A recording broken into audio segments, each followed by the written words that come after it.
नमस्कार दोस्तों। I hope कि आप लोग की तैयारी बहुत अच्छी चल रही होगी और आप लोग अच्छे से तैयारी कर रहे होंगे। ठीक है। आप रोज़ाना वीडियो देखते रहिए। आज हम लोग पॉलिटिक्स यानी राजनीति शास्त्र का चैप्टर 2 करेंगे।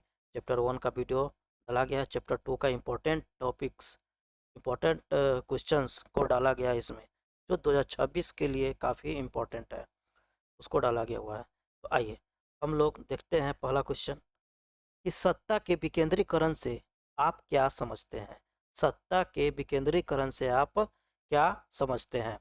तो ध्यान देखिएगा, सत्ता का विकेंद्रीकरण वह प्रक्रिया है जिसमें शासन की शक्तियां और निर्णय लेने के अधिकार केंद्रीय स्तर से हटाकर राज्य, जिला और स्थानीय निकायों को सौंपे जाते हैं। यानी कि सत्ता का विकेंद्रीकरण कहने का मतलब हो गया विकेंद्रीकरण, यानी केंद्र पर इसका अधिकार नहीं होगा। केंद्र से अलग, केंद्र से अलग मतलब केंद्र स्तर से हटकर जो अभी राज्य है, जिला है, स्थानीय निकाय है, उनको सौंपा जाता है। सत्ता का विकेंद्रीकरण वही प्रक्रिया है। इससे जन भागीदारी बढ़ती है, प्रशासन अधिक उत्तरदायी बनता है। मतलब जिला के जो प्रशासन होते हैं, राज्य के जो प्रशासन होते हैं, उनका उत्तरदायी बढ़ जाता है। ठीक है। स्थानीय समस्याओं का समाधान प्रभावी ढंग से होता है तथा लोकतंत्र की जड़ें मजबूत होती हैं। तो आप आसानी से समझ सकते हैं कि सत्ता का विकेंद्रीकरण क्या हुआ। कि सत्ता का विकेंद्रीकरण में कोई भी शक्ति या निर्णय लेने का अधिकार केंद्र केंद्र सरकार को न होके क्या होता है, राज्य सरकार, जिला जिला स्तर पे, स्थानीय स्तर पे, ठीक है, उनको सौंप दिया जाता है कि आप इसका अधिकार मतलब इस शक्ति का निर्णय लीजिए। ठीक है, शक्ति लीजिए, जैसे निर्णय लीजिए। ठीक है, उसी को सत्ता का विकेंद्रीकरण कहा जाता है। चलिए अब सेकेंड नंबर क्वेश्चन हम लोग देख रहे हैं। बिहार में पंचायती राज व्यवस्था किस प्रकार की है। ठीक है, बिहार में पंचायती राज व्यवस्था किस प्रकार की है।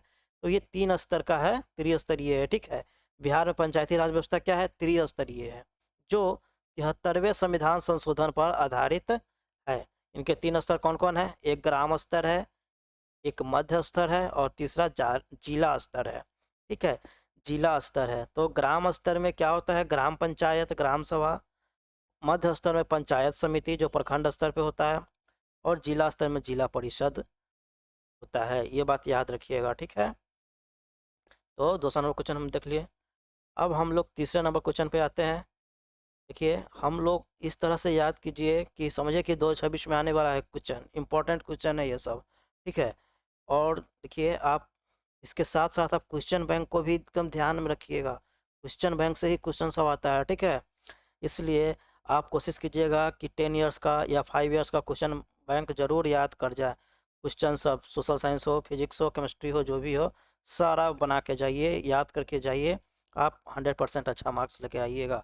ठीक है, देखिए ये सब गेसिंग क्वेश्चन है और काफ़ी इंपॉर्टेंट क्वेश्चन है, इसलिए इसको याद कीजिएगा और अपने दोस्तों को भी शेयर करिएगा, याद कीजिएगा, उनको भी याद कराइएगा, ताकि आप पास हो जाइएगा, आपके दोस्त फेल हो जाएंगे तो अच्छा नहीं लगेगा।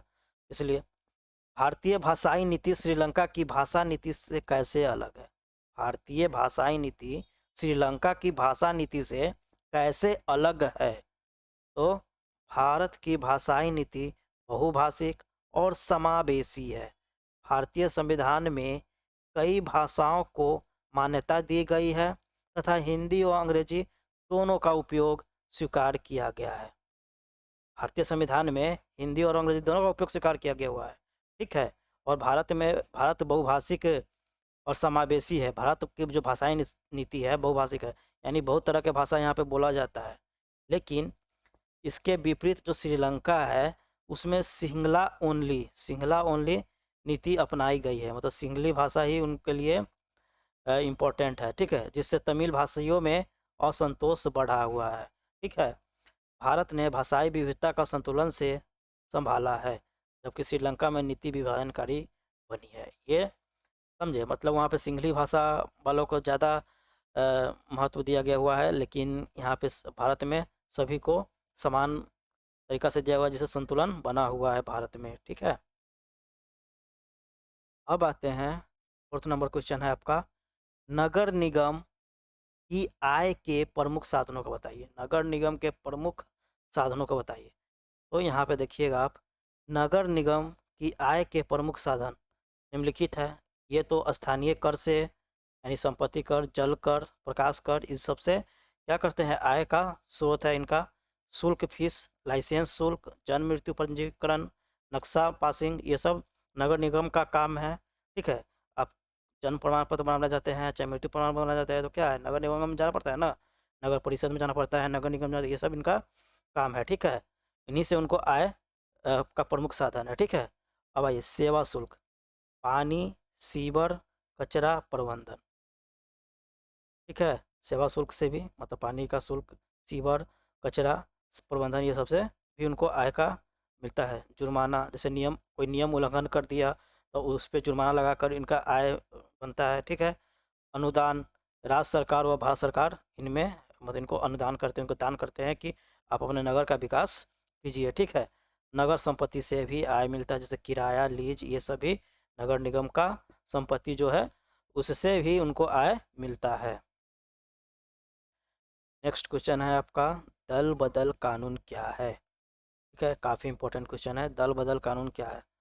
तो दल बदल कानून भारतीय संविधान की 10वीं अनुसूची 1985 में, याद रखिएगा 1985 में 10वीं अनुसूची मतलब आया था, मतलब संशोधन हुआ था 10वीं। ठीक है, 10वीं अनुसूची। ठीक है। संविधान की 10वीं अनुसूची में है, यदि कोई निर्वाचित सदस्य स्वेच्छा से दल छोड़ दे, व्हिप के विरुद्ध मतदान करे या निर्दलीय सदस्य किसी दल में शामिल हो तो इसकी सदस्यता समाप्त हो सकती है। यही दल बदल कानून है कि आप दल बदल नहीं कर सकते हैं। इसका उद्देश्य राजनीतिक स्थिरता, अनुशासन और भ्रष्ट दल बदल पर रोक लगाना है। ये काफ़ी अच्छा कानून है। पहले क्या होता था कि अब किसी पार्टी से जीत कर दूसरे पार्टी में दल बदल लेते थे, ठीक है ना, लेकिन अब ऐसा नहीं होता है, बहुत बहुत कम ही। चलिए आइए, अब आइए बात करते हैं हम लोग संघात्मक शासन। ठीक है। अब संघात्मक शासन व्यवस्था के बारे में जानते हैं और लिखित संविधान क्यों आवश्यक है। ठीक है। संघात्मक शासन व्यवस्था में लिखित संविधान आवश्यक है क्योंकि यह केंद्र और राज्यों के बीच शक्तियों का स्पष्ट विभाजन करता है। इससे अधिकारों और कर्तव्यों की निश्चितता रहती है, विवादों का समाधान संभव होता है तथा शासन मनमानी से बचता है।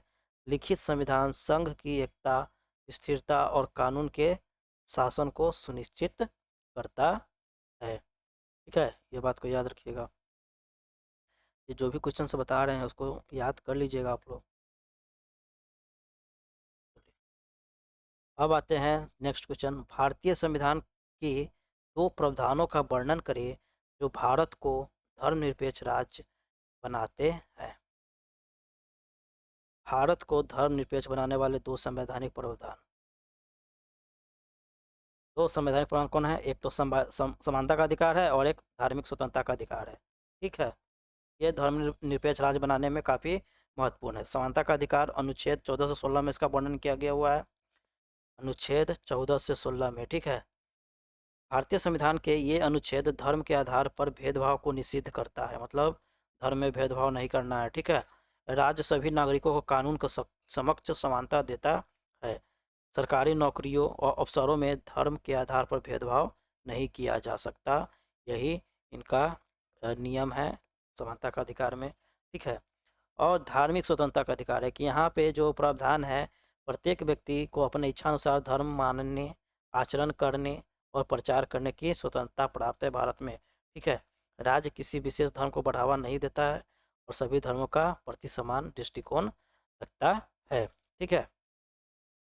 याद रहेगा ना कि भारतीय संविधान के दो प्रावधानों का वर्णन करें, तो भारत, एक है समानता का अधिकार, दूसरा है धार्मिक स्वतंत्रता का अधिकार। ठीक है। 8वां,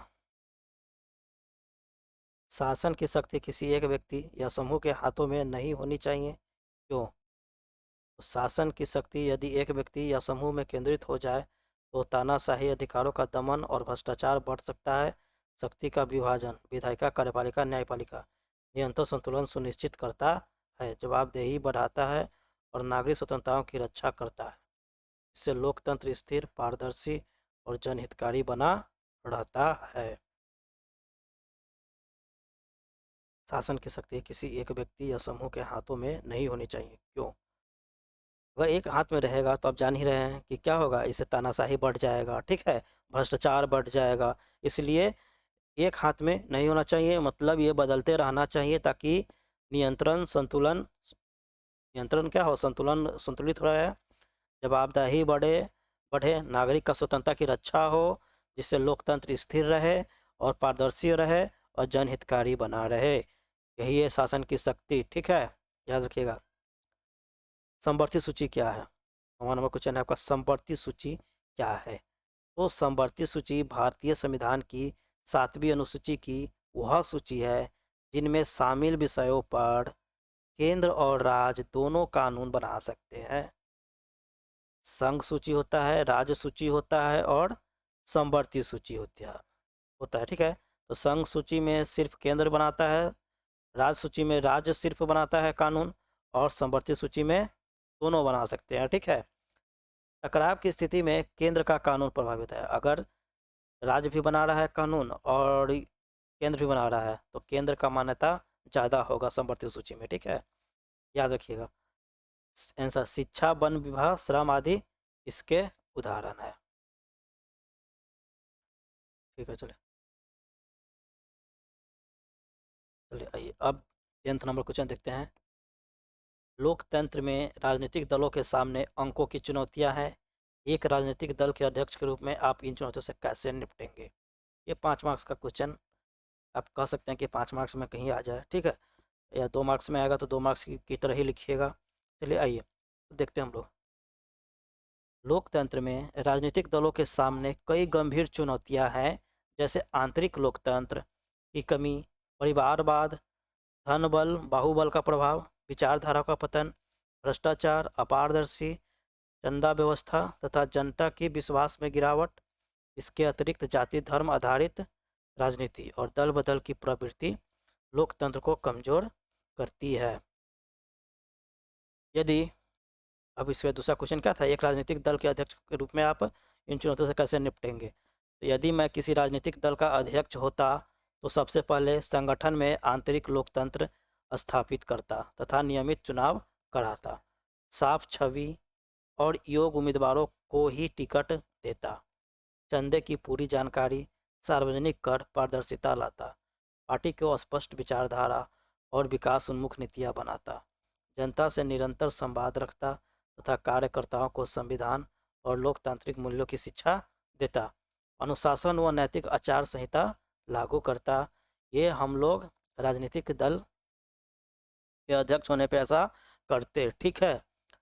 तो पॉलिटिक्स साइंस का, राजनीति शास्त्र का आपका आज का ये 10 काफ़ी टॉप 10 क्वेश्चन है, मतलब जो दूसरा नंबर चैप्टर है उसका काफ़ी इंपॉर्टेंट क्वेश्चन है जो आपको आज याद करना है।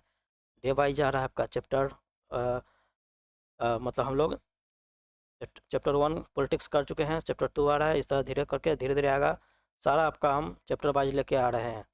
समय बहुत कम है लेकिन इसलिए हम थोड़ा कम क्वेश्चन लेके आएंगे, लेकिन इंपॉर्टेंट क्वेश्चन लेके आएंगे और आपको उसको याद करके अच्छे से याद करके जाना है। और हम जानते हैं कि आप लोग इसमें अच्छा मार्क्स लेके आइएगा। देखिए अब ज़रूरी नहीं कि सेम क्वेश्चन आ जाए, ठीक है, लेकिन अगर इस पे आधारित क्वेश्चन भी आ रहा है तो अगर आप इसके बारे में जानते रहिएगा तभी ना कुछ लिखिएगा वहाँ पे, तो इसलिए आप इस सब क्वेश्चन को अच्छे से याद रखिए, ठीक है। धन्यवाद, ठीक है, मिलते हैं नेक्स्ट वीडियो में।